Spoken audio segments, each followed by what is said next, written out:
cette prise de décision qui a fait que je me suis reconvertie, c'est vraiment une révélation personnelle, puisque je pense qu'on est apte à conseiller les autres quand on a vécu leurs problématiques. Et moi, c'est vrai, j'ai très longtemps été mal dans ma peau, mal dans ma tête, même si ça ne se voyait pas nécessairement. Très longtemps, je me suis sentie différente des autres et pour moi, c'était quelque chose qui n'était pas bien en fait. Il fallait se sentir comme les autres. Donc, je me suis niée. J'ai donné ce que les autres attendaient, ou en tout cas ce que je pensais qu'ils attendaient, jusqu'à avoir l'impression de me perdre et ne plus savoir qui j'étais, moi, personnellement. Et le fait de trouver mon identité visuelle, d'assumer qui je suis et la communication que j'offre aux autres a fait partie de ce qui m'a vraiment libérée. Et de ce fait, mon sourire n'est plus devenu une barricade. Voilà, je me suis vraiment trouvée, apaisée. Alors même s'il y a du chemin à faire, il y en a toujours. Et heureusement, parce que sinon on s'embêterait. Mon rôle, c'est vraiment d'aider les autres à faire ce chemin qui est long. Et si je peux leur permettre qu'il soit un petit peu moins fastidieux qu'il l'a été pour moi et un petit peu moins fracassant. Parce que voilà, maintenant, mes singularités, finalement, ce sont mes fiertés, quoi. Et ça, c'est important, mais c'est vrai que pour en arriver là, souvent, c'est fracassant. Donc voilà, ça a été ma révélation qui a fait que tout ça a pris forme dans ma tête.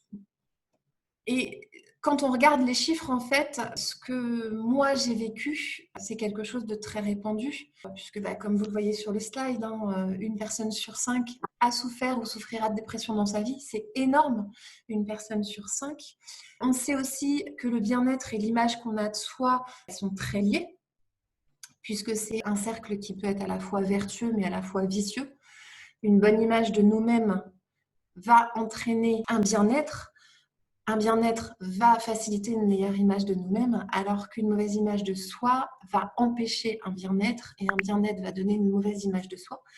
Et c'est pareil pour son intérieur. Si on ne se sent pas bien chez nous, si ce n'est pas notre refuge, on ne se sent pas épanoui sans forcément mettre le doigt dessus. C'est important que notre cadre de vie nous apporte les choses dont on a besoin. Alors pour certains, ça va être plutôt de l'apaisement, pour ceux qui sont un petit peu sur 220 volts comme moi. Pour d'autres, au contraire, qui vont avoir du mal à se motiver, ça va être plutôt un intérieur tonique. Enfin voilà, c'est à titre d'exemple.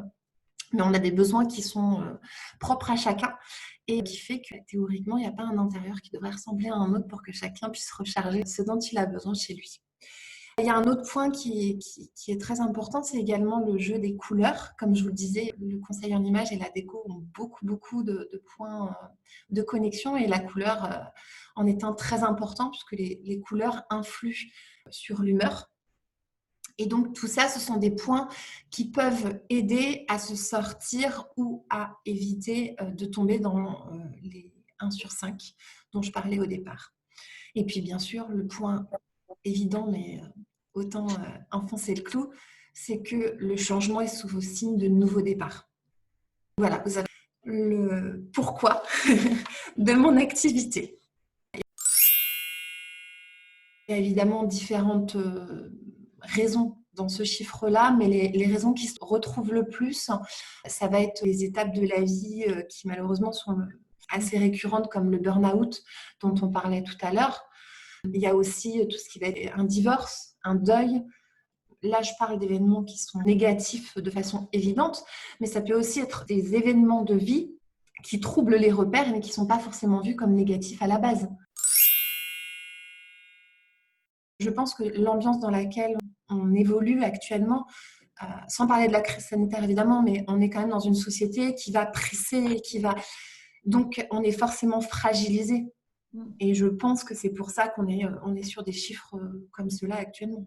Puis là, je dirais encore plus avec la crise sanitaire, parce que là, en termes de changements inattendus et incertains, je pense qu'on est dedans.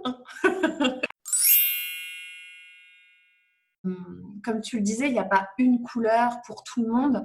Et en fait, je peux faire tout ce qui va toucher à la décoration, à l'aménagement. Mais en fait, tout commence, que ce soit dans l'une ou l'autre des activités, par plein de questions. Je suis ma curieuse. Pour vraiment proposer les services qui vont être adaptés à la problématique que les personnes rencontrent. Ce qui va les aider à faire sauter les freins à leur bien-être, en fait.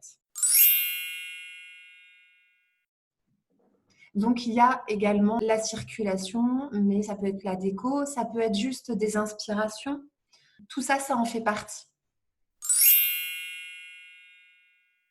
Au départ, je travaillais en local, puisque vous l'aurez peut-être compris, mais pour moi, le contact humain, c'est quelque chose de très important.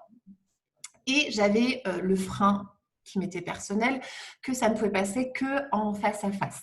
Comme quoi la crise sanitaire a des choses positives, ça a levé en ce qui me concerne ce frein. J'ai créé des formules spécifiques de services à distance pour pas proposer des services amputés pour bidouiller et le faire à distance.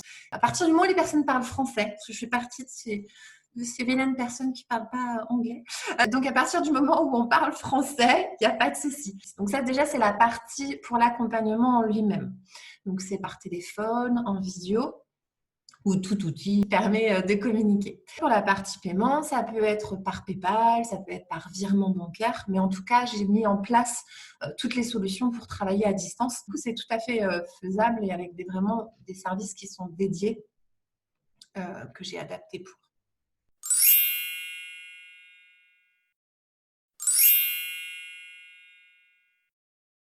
On a finalement le même objectif avec des outils différents. L'un ne nie pas l'autre. Tous les métiers, je pense, du mieux-être peuvent être complémentaires puisque finalement l'objectif est le même et que suivant les personnes, il y a plus ou moins de marge. Pour le moment, tout ce qui est concret, ça va être pour du particulier ou encore des ateliers, mais toujours sur du particulier.